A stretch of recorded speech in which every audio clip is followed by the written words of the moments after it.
ಹೋರಾಟಗಾರನ ಕರೆದು ಸರ್ಕಾರ ಅವರ ಅಹವಾಲನ್ನು ಕೇಳಬೇಕಾಗಿತ್ತು. ಅವ್ರಿಗೆ ನ್ಯಾಯ ಒದಗಿಸ್ಕೊಡ್ತಕ್ಕಂಥ ಭರವಸೆಯನ್ನು ಮೂಡಿಸಬೇಕಾಗಿತ್ತು. ಆದರೆ ಸರ್ಕಾರ ಲಾಠಿ ಚಾರ್ಜ್ ಮಾಡಿ ಕೈಕಾಲು ಮುರಿದು ಹೋರಾಟಗಾರನ ಹತ್ತಿಕ್ಕುವಂಥ ಪ್ರಯತ್ನ ಏನು ಮಾಡಿದೆಯಲ್ಲ, ಇದನ್ನು ನಾನು ಖಂಡಿಸ್ತೀನಿ.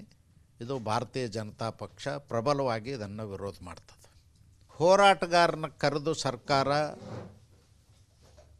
ಅವರ ಅಹವಾಲನ್ನು ಕೇಳಬೇಕಾಗಿತ್ತು. ಅವ್ರಿಗೆ ನ್ಯಾಯ ಒದಗಿಸ್ಕೊಡ್ತಕ್ಕಂಥ ಭರವಸೆಯನ್ನು ಮೂಡಿಸಬೇಕಾಗಿತ್ತು.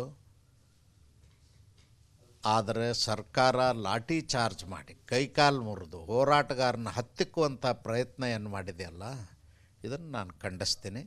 ಇದು ಭಾರತೀಯ ಜನತಾ ಪಕ್ಷ ಪ್ರಬಲವಾಗಿ ಇದನ್ನು ವಿರೋಧ ಮಾಡ್ತದೆ.